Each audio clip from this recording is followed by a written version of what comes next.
আদিবাসীদের মতো চিকেন রান্না খুব সোজা রেসিপি, কিন্তু দারুণ হয় খেতে। আমরা এখানে দেশি চিকেন নিয়ে নিয়েছি 1 কেজির মতো। আর এখানে আমরা এক্সট্রা আলুটা অ্যাড করেছি, এটা আমরা ভেজে নিয়েছি নুন হলুদ দিয়ে। তার সাথে টমেটো, পেঁয়াজ, আদা, রসুন, অল্প একটু বাদাম আর একটুখানি মৌরির পেস্ট। তার সাথে ছোটো এলাচ, বড় এলাচ, শুকনো লঙ্কা, তেজপাতা। একটা কড়াইতে একটু বেশি পরিমাণে সর্ষের তেল দিয়ে তারপরে সমস্ত গোটা মশলাগুলো দিয়ে ভালো করে ভেজে নিন। এবারে দিয়ে দিন পেস্টটা দিয়ে আমাদেরকে ভালো করে কষাতে হবে 10 থেকে 15 মিনিট।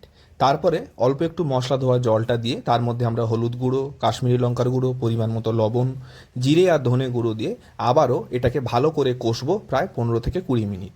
মশলাটা খুব ভালো করে কষা হয়ে গেলে এর মধ্যে আমরা দিয়ে দেবো চিকেনগুলো। মনে রাখবেন, মশলাটার কিন্তু 90% মতো কষতে হবে, তারপরে বাকিটা চিকেনের সঙ্গে হবে। আলু আর চিকেনটা দিয়ে একসাথে মশলার সাথে ভালো করে মাখিয়ে নিয়ে তারপরে কষতে হবে প্রায় আধা ঘন্টা থেকে 45 মিনিট। খুব ভালোভাবে কষিয়ে কষিয়ে রান্নাটা করলে তবেই কিন্তু এর মধ্যে দারুণ একটা টেস্ট আসবে। নামানোর মিনিট 10-15 আগে একটুখানি গরম জল দিয়ে দিন, তারপরে ভালো করে ফুটিয়ে নিন।